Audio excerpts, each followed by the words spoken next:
Hello everyone, I am जीपी के बटन। आप देख रहे हैं हमारा YouTube channel study with AJ. Simple present tense के पार्ट 1 में स्ट्रक्चर नंबर 1 को डिटेल में समझाया गया है। अगर आपने अभी तक स्ट्रक्चर नंबर 1 की वीडियो नहीं देखी है तो आप जाकर देख सकते हैं। फिर मैं फटाफट आपको रिवाइज करा देता हूँ। स्ट्रक्चर नंबर 1 जो है वो subject plus V1 plus object. Subject जो हैं वो आपके प्लूरल होने चाहिए। इस स्ट्रक्चर नंबर 1 के लिए सब्जेक्ट आपके प्लूरल होने चाहिए। प्लूरल सब्जेक्ट क्या क्या हो सकते हैं? आई, वी, यू, दे। ये जो सारे हैं वो सारे आपके प्लूरल सब्जेक्ट्स होते हैं। तो आप अगर आपका सब्जेक्ट इनमें से है, प्लूरल है, तो आप स्ट्रक्चर नंबर 1 का यूज़ कर सकते हैं। और V1 जो है, वर्ब जो है आपकी बेस फॉर्म में होनी चाहिए, फर्स्ट फॉर्म में होनी चाहिए और प्लस ऑब्जेक्ट। एग्जाम्पल देखते हैं। मैं रोज़ व्यायाम करता हूँ, जिसका बन जाएगा अपना translation, I do exercise daily. अब स्पेशली इस वीडियो में हम पढ़ने वाले हैं स्ट्रक्चर नंबर 2 और उसके अंतर्गत देखेंगे कि वर्ब में कब एस लगेगा, कब ईएस लगेगा और कब आईईएस लगेगा। उसको हम आज डिटेल में पढ़ेंगे और इस कन्फ्यूजन को आज हम दूर करेंगे। तो स्ट्रक्चर नंबर 2 जो है वो subject plus V1 plus object, और V1 में वर्ब में एस, ईएस और आईएस लगाना पड़ सकता है सेंटेंस के अनुसार, सब्जेक्ट के अनुसार। तो आपके सब्जेक्ट जो है वो या तो प्लूरल होगा या तो सिंगुलर होगा। अगर आपका सब्जेक्ट प्लूरल है तो आपको स्ट्रक्चर नंबर 1 का यूज़ करना पड़ेगा, और अगर आपका सब्जेक्ट सिंगुलर है तो आपको स्ट्रक्चर नंबर 2 का यूज़ करना पड़ेगा। अब प्लूरल सब्जेक्ट्स तो आप समझ गए। Plural subjects I, we, you, they, ये आपके सब प्लूरल सब्जेक्ट्स हैं। और सिंगुलर सब्जेक्ट्स क्या क्या हो सकते हैं वो देखते हैं। सिंगुलर सब्जेक्ट्स जो हैं वो he, she, it, name, third person singular, ये सब सिंगुलर सब्जेक्ट्स होते हैं। अगर आपका सब्जेक्ट है वह है, अगर आप किसी मेल की बात करना चाहते हैं तो आपको ही का यूज़ करना पड़ेगा, और अगर आपका सब्जेक्ट है वह है, अगर यदि आप फीमेल की बात करना चाहते हैं तो आपको सी का यूज़ करना पड़ेगा। और यदि आपका सब्जेक्ट यह है तो इट का यूज़ करना पड़ेगा। और किसी का नाम भी हो सकता है, वो नाम जो है वो सिंगुलर होना चाहिए, एक ही होना चाहिए। राम और श्याम ऐसे नहीं हो सकता। अगर राम और श्याम अगर 2 व्यक्तियों के नाम हो गए तो वो प्लूरल हो जाएगा और आपको स्ट्रक्चर नंबर 1 का यूज़ करना पड़ेगा। आप किसी का नाम है तो वो सिंगुलर होना चाहिए, एक ही होना चाहिए। और यदि 2 व्यक्ति किसी तीसरे व्यक्ति के बारे में बात कर रहे हैं, किसी थर्ड पर्सन के बारे में बात कर रहे हैं, तो वो थर्ड पर्सन सिंगुलर होता है, वो सिंगुलर होना चाहिए। कि किसी थर्ड पर्सन के बारे में बात कर रहे हैं, किसी तीसरे व्यक्ति के बारे में बात कर रहे हैं, तो वो एक ही होना चाहिए, सिंगुलर होना चाहिए। तभी आप स्ट्रक्चर नंबर 2 का यूज़ कर सकते हैं। अगर आप किसी 2 व्यक्ति के बारे में बात कर रहे हो, किसी थर्ड पर्सन जो है वो एक से ज़्यादा नहीं हो सकते हैं। अगर एक से ज़्यादा होंगे तो वो प्लूरल हो जाएंगे। थर्ड पर्सन व्यक्ति जो है वो सिंगुलर ही होना चाहिए, तभी आप स्ट्रक्चर नंबर 2 का यूज़ कर सकते हैं। अब अपन देखेंगे कि कब वर्ब में एस लगेगा, कब ईएस लगेगा, कब आईएस लगेगा, और इस कन्फ्यूजन को आज दूर करेंगे। वर्ब में कब ईएस लगेगा, इस कन्फ्यूजन को जड़ से ख़त्म करते हैं। तो रूल नंबर 1 जो है, वर्ब में ईएस का प्रयोग कब होगा? जब वर्ब के अंत में लास्ट लेटर में ओ आ जाए, एक्स आ जाए, जेड आ जाए, CH, SH और SS हो, तब हम वर्ब में ES जोड़ेंगे। एग्जाम्पल्स देखते हैं। जैसे लास्ट लेटर, आपके last letter O, X, Z, CH, SH और SS हो तो हम वर्ब में ES जोड़ेंगे। जैसे आपकी वर्ब है गो, इसका लास्ट लेटर क्या है? लास्ट है इसका O आ रहा है। डू, इसमें भी O आ रहा है, लास्ट लेटर O आ रहा है, तब इसका मतलब हम इसमें डेफिनेटली ES जोड़ेंगे, क्योंकि रूल नंबर 1 यही है। जब वर्ब के लास्ट लेटर वर्ब के अंत में O आ जाए, X O आ जाए, तो हम ES जोड़ेंगे। तो इसकी वर्ब बन जाएगी, वर्ब प्लस ES हो जाएगा, गोज और डज। नेक्स्ट देखते हैं X। जब अंत वाला लेटर जो है वो X हो, वर्ब का अंतिम लेटर X हो, जैसे फिक्स इसमें और मिक्स, इसमें लास्ट वाला लेटर क्या है? X है और ये भी X है, तो इसमें ES अपन को जोड़ना पड़ेगा, तो हो जाएगा फिक्सेस और मिक्सेस। नेक्स्ट देखते हैं, फिर आएगा अपने पास जेड। अगर आपका लास्ट लेटर जेड है, जैसे ये लास्ट लेटर जेड आया, इसमें भी जेड आया, बज और फिज, तो अपन इसमें ईएस जोड़ेंगे तो हो जाएगा बजेस और फिजेस। और अगर नेक्स्ट है सी एच, अगर आपका अंतिम letter last letter C H है, जैसे एक ये वर्ब है टीच और एक और वर्ब है रीच, तो इसका अंतिम लेटर क्या है सी एच और इसका भी क्या है सी एच, तो अपन इसमें ई एस जोड़ेंगे तो हो जाएगा टीचेस और रीचेस। नेक्स्ट है एस एच, अगर आपका एस एच है लास्ट लेटर, जैसे कि वर्ब है फिनिश और वॉश, यानी अंतिम लेटर है लास्ट लेटर से हैं, ये वर्ब हैं, तो अपन इसमें जोड़ेंगे ई एस, एस एच आ रहा है लास्ट में, तो अपन इसमें ई एस जोड़ेंगे तो हो जाएगा फिनिशेस और वॉशेस।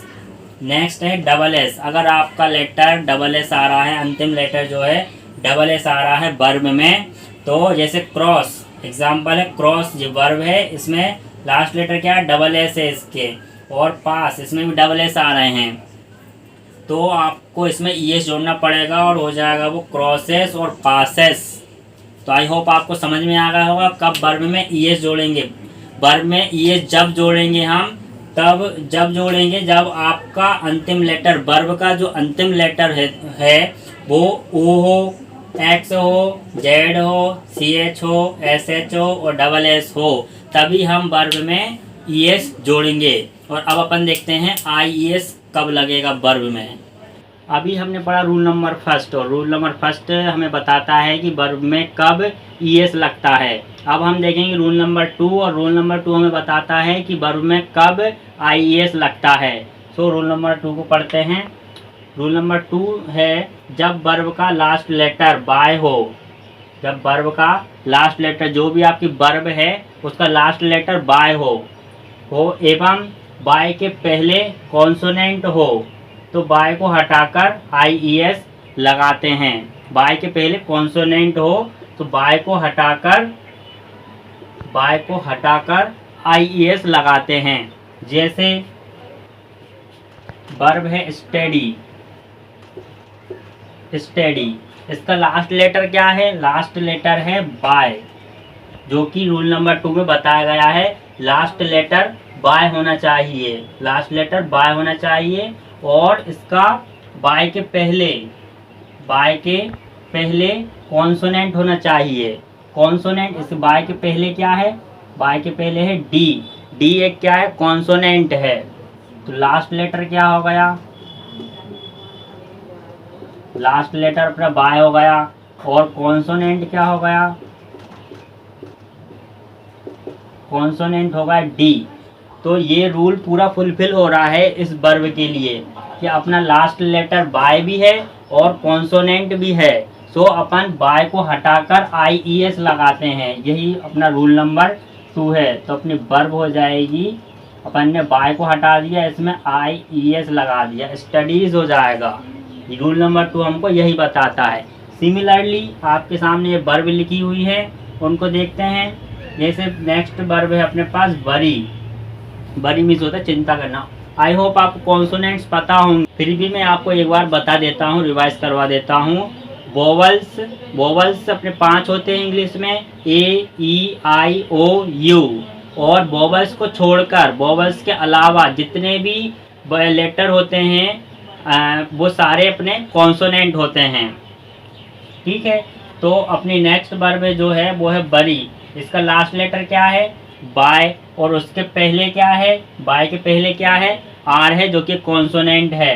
सो अपन बाय को हटाकर उसमें आई ई एस लगा देंगे, तो वर्ब में आई एस लगा दिया गया है, तो हो जाएगा वरीज। अब नेक्स्ट अपन देखते हैं, नेक्स्ट वर्ब है अपने पास फ्लाई का लास्ट वर्ड क्या है बाय है, और उसके पहले क्या है एल है, जो कि कॉन्सोनेंट है। तो इसका बाय हटाकर आई ई एस लगा देंगे, तो अपने पास वर्ब नई वर्ब बन के आ जाएगी फ्लाइज। ऐसे ही अपन सिमिलरली इसमें भी अपन लगा सकते हैं, तो क्राई का हो जाएगा क्राइज और ट्राई का हो जाएगा ट्राइज। तो आई होप आपको ये समझ में आ गया होगा। अगर आपको फिर भी समझ में नहीं आया है तो इसको एक बार और देखिए, इसको रिवाइज करिए, प्रैक्टिस करिए। डेफिनेटली आप एस और ई एस के कन्फ्यूजन से मुक्त हो जाएंगे, दूर हो जाएंगे। अब बात आती है एस कि एस वर्ब में कब लगेगा। सो आप रूल नंबर फर्स्ट पढ़ चुके हैं और रूल नंबर 2 भी पढ़ चुके हैं कि कब वर्ब में एस लगेगा। रूल नंबर फर्स्ट जो है वो बताता है हमको कि वर्ब में कब ई एस लगेगा, और रूल नंबर 2 जो है वो हमें बताता है कि वर्ब में आई एस कब लगेगा। सो ये दो आपके कन्फ्यूजन दूर हो गए होंगे। और अब बात आती है एस की कि एस वर्ब में कब लगेगा। सो रूल नंबर फर्स्ट और रूल नंबर 2 को छोड़कर जितनी वर्ब बचती हैं उनमें आप लगभग एस लगा सकते हैं। ओके, तो आई होप आपका कन्फ्यूजन लगभग दूर हो गया होगा। अगर नहीं हुआ है तो आप इसको एक बार और देखिए, थोड़ी रिवाइज करिए, प्रैक्टिस करिए, तो आई होप आपका कन्फ्यूजन दूर हो सकता है या दूर हो जाएगा, डेफिनेटली दूर हो जाएगा। सो अभी तक अपन पढ़ चुके हैं कि वर्ब में कब एस ई एस और आई एस लगेगा। अब अपन उसको एग्जाम स्ट्रक्चर में रखकर एग्जाम्पल के थ्रू समझते हैं। सो अपना पहला एग्जाम्पल है वह रोज पार्क जाता है। सो आपका वह की इंग्लिश हो जाएगी ही आपका सब्जेक्ट है, सो आपको लिखना पड़ेगा ही। अब आपकी वर्ब देखना पड़ेगा, वर्ब है जाना मीन्स गो, तो आपका आ जाएगा गो। अब आपको देखना है कि इसमें आपका कौन सा रूल जो है वो एप्लीकेबल हो रहा है। सो इसमें फर्स्ट रूल आपका एप्लीकेबल हो रहा है, क्यों? क्योंकि इसमें आपका लास्ट लेटर क्या है, ओ है। जब भी आपका वर्ब में लास्ट लेटर ओ आता है तो आपको उसमें ई एस जोड़ना पड़ता है, तो प्लस ई एस हो जाएगा, तो आपकी वर्ब बन जाएगी गोज। और ये आप कब करोगे? जब आपका सब्जेक्ट सिंगुलर होगा, ही सी इट नेम सिंगुलर होगा या थर्ड पर्सन सिंगुलर होगा, ठीक है। तो आपकी वर्ब आ जाएगी गोज, और जो भी बाकी सब बचेगा वो आपका हो जाएगा object. So he goes to park, park जाता है रोज डेली। तो आपका पूरा सेंटेंस हो जाएगा he goes to park daily. Next example देखते हैं, वह 10th क्लास में पढ़ती है। फीमेल की बात कर रहे हैं अपन, थर्ड पर्सन है, सिंगुलर है, सो सी आपका हो जाएगा सब्जेक्ट। तो सी, अब आपको देखना, आपकी वर्ब देखना है। वर्ब क्या है? पढ़ना, पढ़ती है, तो पढ़ने का जाएगा स्टडी, आपकी वर्ब आ गई स्टडी। अब आपको देखना है इसमें कौन सा आपका रूल एप्लीकेबल हो रहा है। इसमें हो रहा है अपना रूल नंबर 2 क्यों हो रहा है? क्योंकि इसका लास्ट लेटर क्या है? बाय है, और बाय के पहले क्या है? डी है।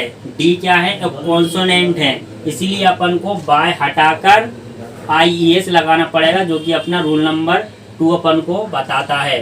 तो इसमें आई ई एस लगाना पड़ेगा बाय को हटाकर, तो अपना वर्ब बन जाएगा STUDIES स्टडीज। सो सी स्टडीज। अब जो भी बचा है वो आपका हो जाएगा पूरा ऑब्जेक्ट, अदर वर्ड। तो क्या बचा है? She studies in 10th class.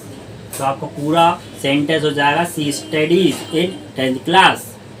Next example देखते हैं, मेरे पापा हमेशा समाचार पत्र पढ़ते हैं। तो थर्ड पर्सन सिंगुलर है, मेरे पापा क्या थर्ड पर्सन सिंगुलर हैं, अपन तीसरे व्यक्ति की बात कर रहे हैं, तो अपन द सब्जेक्ट इसमें आ जाएगा माय फादर। माय फादर हमेशा, ऑलवेज, ऑलवेज। अब इसमें वर्ब क्या है? पढ़ना, पढ़ते हैं, रोज पढ़ते हैं।